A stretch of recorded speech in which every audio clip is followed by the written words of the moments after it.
G'day, omdevaji, Sheshnag Yoga Center. What on earth is Kundalini? This is my video on relationship advice. I'm no expert, but I'm trained in the field through attempts and failure. This is basically 5-minute spiel on what I think is beneficial in a relationship and how the best way you can go about having a fulfilling one with both yourself and then with others. So it's all about a relationship with yourself and others. It's two parts of you. Well, there's a lot of parts of you, but let's just say the most beautiful and divine part of you is the divinity in you. That's the God being in you. So that's like the big you.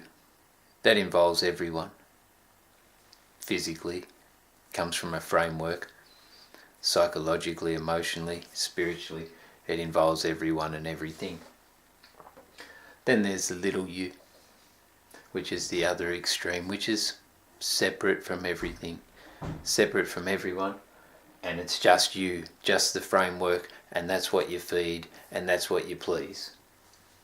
So in between that, you have what in Sanskrit they call the vrittis, the mind vibes. So basically that's the patterns and the wounds within your psyche that influence the expression of your life. Also in there you have needs, you have psychological and emotional needs. So they're essential as well, because we're in a human framework, we function, we need certain things to function harmoniously. Then you've got different aspects of your mind. You've got the conscious part of your mind, the subconscious part of your mind, and the unconscious part. So the unconscious part could be related to the animalistic urges. The subconscious could be related to the mind patterns that you sometimes become aware of. They come up from the surface, like to the surface, to be seen every now and then. And then the conscious mind, which is not so much the waking state, more to do with the conscious participation in the creation of your own experience. So as you become, so the goal here that I see is to work towards fullness rather than smallness. So how does that happen? So through understanding the patterns and wounds within the mind, and also your psychological and emotional needs, you work towards an experience of non-attachment. And non-attachment involves security within yourself, and then integrity.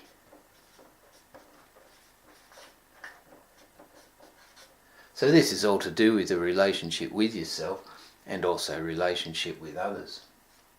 Attachment, when it becomes subconscious and unconscious, then it involves something called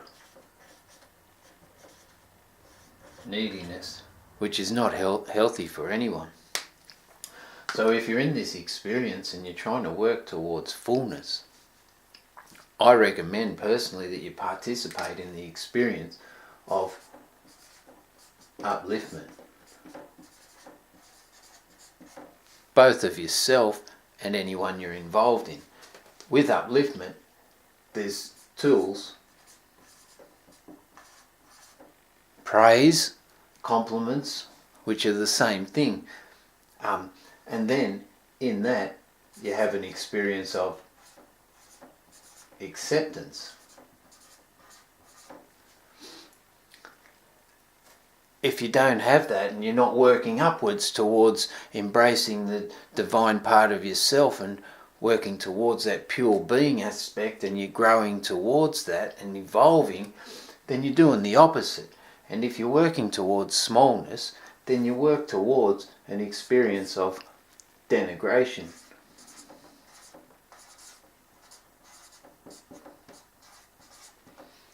And criticism.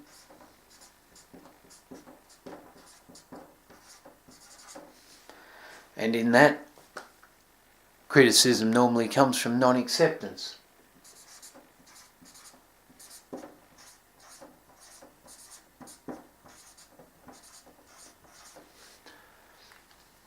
So there you go. Omdevaji, School of Spiritual Neuroses, relationship advice. It's pretty bang on the money, mate. If you're having a relationship with yourself, work towards fullness. Work towards embracing the divinity. Work towards being that big you, which is loving and compassionate. If you're working the opposite, then you're more passionate. You're more separate. You're more indulgent on a separate level, and you're more influencing yourself, and you're probably critical of your own stuff. You're not accepting of that. So you're basically bringing yourself down to the smallness of being, rather than working towards upliftment and praise of yourself, towards embracing the fullness of your whole being. If you are in a relationship with anyone else, at least do them the respect to encourage them towards fullness as well. If you're in a relationship and you're constantly bringing them down and bringing them towards smallness, do them a favour. Have the respect not to involve them in your life. There is the clause, though, that you can do this together. You can come together as a beautiful union. You can understand that you've got patterns and wounds and agree wholeheartedly through the most beautiful compassion and commitment to be able to work collectively as a beautiful couple and work towards fullness. So you can have that as well if you're participating in a conscious relationship.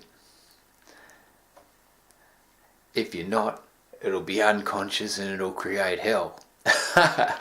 So come together in love, work towards divinity. That's my advice. There's a relationship advice. Peace. Share the world. Om Namah Shivaya. Hara Hara Mahadev. Hara Hara Mahadev.